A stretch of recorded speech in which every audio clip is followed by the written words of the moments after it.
आज Doubtnut app download करें। Doubtnut पर अपने सभी गणित, रसायन विज्ञान, भौतिक विज्ञान और जीव विज्ञान के डाउट्स का करो सफाया। बस प्रश्न की फोटो खींचो, एक ही प्रश्न को क्रॉप करो और तुरंत वीडियो सोल्यूशन पाओ। अभी डाउनलोड करें। हेलो फ्रेंड्स, तो यहाँ पे हमें एक चित्र दे रखा है। इसमें ओ क्या है, वर्त का केंद्र दे रखा है और ए बी और सी डी व्यास दे रखा है। सिद्ध करना है कि ए सी समांतर है बी डी की और ए डी समांतर है बी सी की और बी ओ डी दे रखा है 50 डिग्री। तो हमको ए ओ सी का मान भी ज्ञात करना है। तो यहाँ पर हम देखते हैं जो हमारे पास दिया हुआ चित्र है उसमें ये दोनों तो क्या है हमारे पास व्यास है। तो फिर हमको सिद्ध करना है कि ये दोनों रेखा समांतर होंगी, ये दोनों समांतर होंगी और अगर ये कोण दे रखा है तो इस कोण का हमको मान ज्ञात करना है। तो इसके लिए हम क्या करते हैं, सबसे पहले यदि हम दिखा दें कि ये दोनों रेखाएं बराबर हैं और ये दोनों रेखाएं बराबर है, यानी कि अगर किसी ये ए बी सी डी क्या है हमारे पास एक चक्रीय चतुर्भुज है और यदि इसके सम्मुख भुजाएं बराबर होती हैं तो ये एक समांतर चतुर्भुज बन जाएगा, जिसमें हम कह सकते हैं कि ए डी समांतर होगी बी सी के और बी डी समांतर होगी ए सी के। तो इसके लिए हम क्या करते हैं, सबसे पहले देखते हैं हमारे पास त्रिभुज कौन सा है, बी ओ डी वह त्रिभुज ए ओ सी में। इसमें क्या है हमारे पास कि जो कोण है बी ओ डी किसके बराबर है, ये कोण ए ओ सी के बराबर क्यों है, क्योंकि ये हमारे पास है शीर्षा अभिमुख कोण। ये है हमारे पास शीर्षा अभिमुख कोण है दोनों, तो ये बराबर आ जाएंगे। और हमारे पास जो ओ डी है ये बराबर है किसके, ओ ए के। और जो हमारे पास ओ बी है किसके बराबर है, ओ सी के। क्यों, क्योंकि ये दोनों क्या है हमारे पास, ये त्रिज्याएं हैं। अगर ये त्रिज्याएं हैं तो त्रिज्याएं तो बराबर होती हैं, इसलिए हम ये बराबर हो गई। अब हम देखते हैं कि हमारे पास ये दो भुजाएं बराबर हैं दोनों त्रिभुजों में और इनके बीच का कोण बराबर है। तो हम कह सकते हैं कि अगर दो भुजाएं बराबर और दो कोण बराबर हैं तो ये दोनों सर्वांग सम होंगे। तो त्रिभुज बी ओ डी और त्रिभुज ए ओ सी क्या है हमारे पास, ये सर्वांग सम हो गए। किससे, एस ए एस नियम से। एस ए एस नियम से ये दोनों क्या हो गए हमारे पास, ये हमारे पास सर्वांग सम आ गए।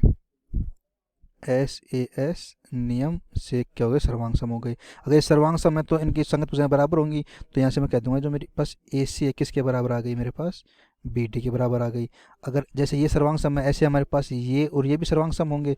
तो इसी प्रकार लिख देंगे हम, इसी प्रकार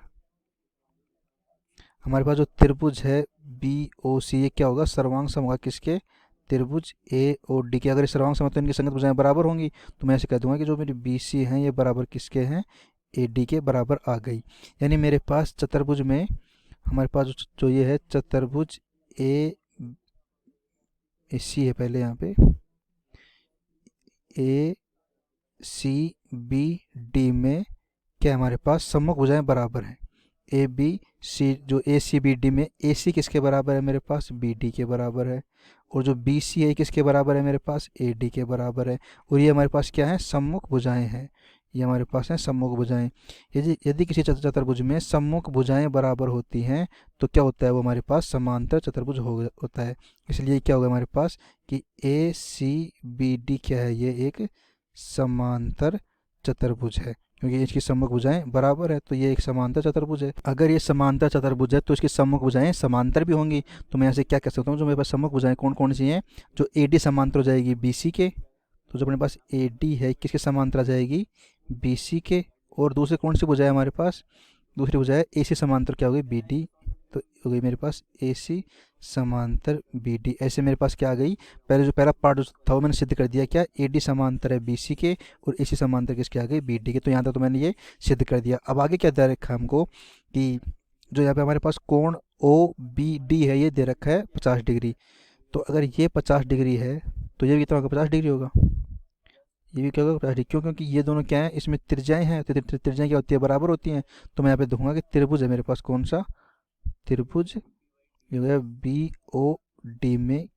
बी ओ डी में क्या है अपने पास कि जो दो भुजाएं बराबर है, कौन कौन सी, ओ बी बराबर है हमारे पास ओ डी के। क्योंकि ये क्या हो गई हमारे पास, त्रिज्याएं हो गई। ये हमारे पास हो गई त्रिज्याएं। ये तो बराबर हो गई। तो हम कह सकते हैं कि ये क्या है, एक समद्विबाहु त्रिभुज हो गया हमारे पास। ये हो गया हमारे पास समद्विबाहु त्रिभुज हो गया। तो अगर ये समद्विबाहु त्रिभुज है तो इसकी दो भुजाएं बराबर हैं और जो इन भुजाओं के सामने कोण भी बराबर होंगे। तो मैं यहाँ से क्या कह दूंगा कि कोण ओ बी डी बराबर कोण ओ डी बी। तो एक तो कोण कौन से बराबर आ गए, कोण ओ बी डी बराबर ओ डी बराबर आ गए अपने पास। तो हम जानते हैं कि इस जो त्रिभुज ओ बी डी में तीनों कोणों का योग होगा हमारे पास 180 डिग्री। तो यहाँ से मैं क्या कह दूंगा कि कोण ओ बी डी प्लस कोण ओ डी बी प्लस कोण बी ओ डी बराबर 180 डिग्री। क्यों? क्योंकि त्रिभुज के तीनों कोणों का योग होता है 180 डिग्री होता है। जहाँ पर हम इसका मान रख देंगे, क्या जाएगा हमारे पास, ये ओ बी डी क्या था 50 डिग्री, प्लस ये किसके बराबर है, ओ बी डी के, तो ये कितना हो जाएगा मेरे पास 50 डिग्री, प्लस कोण बी ओ डी बराबर 180 डिग्री। तो कोण बी ओ डी आ गया मेरे पास 180, माइनस से 50 कितना हो गया 100।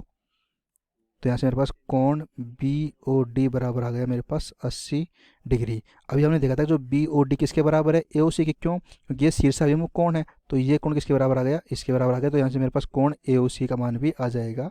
तो यहाँ से हम क्या लिख देंगे, कोण ए ओ सी, कोण ए ओ सी बराबर कोण बी ओ डी। क्यों? क्योंकि हमारे पास शीर्षा अभिमुख कोण है, अभी हम देख चुके, शीर्षा अभिमुख कोण है ये। अगर ये शीर्ष अभिमुख कोण के बराबर होंगे तो यहाँ से मेरे पास क्या जाएगा, कोण ए ओ सी बराबर 80 डिग्री। तो ये हमको ज्ञात करना था कि कोण ए ओ सी का मान ज्ञात कीजिए, तो हमने निकाल दिया, इसका मान 80 डिग्री आ गया। तो ये हमारा इसका आंसर हो गया। कक्षा 6वीं से 12वीं से लेकर नीट, IIT, जेईई वो एडवांस के लेवल तक 1 करोड़ से ज़्यादा छात्रों का भरोसा। आज ही डाउनलोड करें डाउटनेट ऐप या व्हाट्सएप करें अपने सारे डाउट्स 8400 400 400 पर।